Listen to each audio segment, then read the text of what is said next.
Hello বন্ধুরা, আসসালামু আলাইকুম। বরাবরের মতো আজ আমি আরেকটি ভিডিও নিয়ে হাজির হলাম। শুড উচিত অর্থে কিছু ইংরেজি বাক্য নিয়ে হাজির হলাম।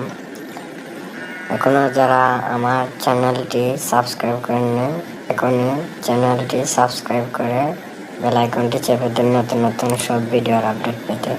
তো চলুন কথা না বাড়িয়ে ভিডিওটি শুরু করা যাক।